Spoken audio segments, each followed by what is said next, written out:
প্রকার কই প্রকার এলেম? এলেম হলো দুই প্রকার। একটা এলেম আমি মাদ্রাসায় পড়া আলেম হয়েছি, মুফতি হয়ে যাব, কিছুদিন পরে মুফতি হব, আলেম হব, মুফাসসির হব, ডাক্তার হব, ইঞ্জিনিয়ার হব। যেই এলেমটা এই পৃথিবীর ভিতরে পাওয়া যায় শিক্ষকের মাধ্যমে, উস্তাদের মাধ্যমে। কিন্তু আরেকটা এলেম রয়েছে, এলমে হাকিকি, এলমে মাজাজি। যেই হাকিকত, যে হাকিকি এলেমটা একমাত্র আল্লাহর ওলিদের সিনার ভিতরে থাকে। যেই কারণে আল্লাহর বলে যে কুনু মাস সাদিকিন, যেই কারণে আল্লাহ বলেন ইন্না রাহমাতাল্লাহি করিবুম মিনাল মুহসিনিন। যেই কারণে আল্লাহ বলেন যে বাসআলু আহলা যিকরি ইন কুনতুম লা তাআলামুন। তোমরা যাও, তোমরা তালাশ করো, তোমরা প্রশ্ন করো, তোমরা যা জানো না, যারা জানে তাদের কাছে চলে যাও।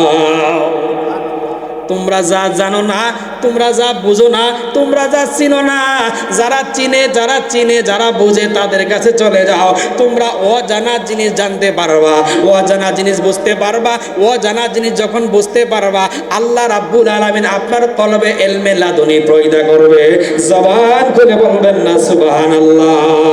আপনাকে যতই পরীক্ষা করেন, আপনাকে আপনি দেখতে পারবেন না, আপনাকে আপনি দেখতে পারবেন না। আমি শক্তিশালী হইব, কিন্তু আপনার চেহারাটা এই পৃথিবীর যদি আয়না ব্যবহার না করেন, আপনার চেহারাটা আপনি দেখতে পারবেন না। কথা কোন ঠিক কিনা? একটা আয়নার দরকার আপনাকে দেখার জন্য। আল্লাহর নবী বলেছেন মান আরাফা নাফসাহু ফাকাদ আরাফা রাব্বাহু।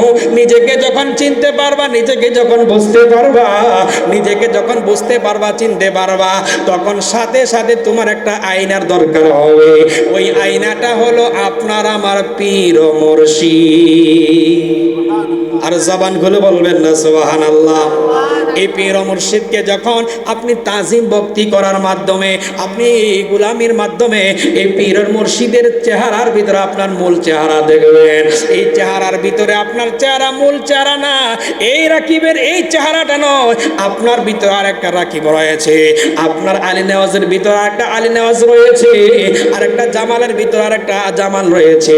যখন আপনি এই আয়নাটাকে নিজের মতো বানাইতে পারবেন, ওই আয়নাটা যখন আপনার অনুকূলে চলে আসবে, যখন দেখবেন আপনার এই দেহটা আরেকটা দেহতে রূপান্তর হয়েছে, জবান খুলে বলবেন না আল্লাহ।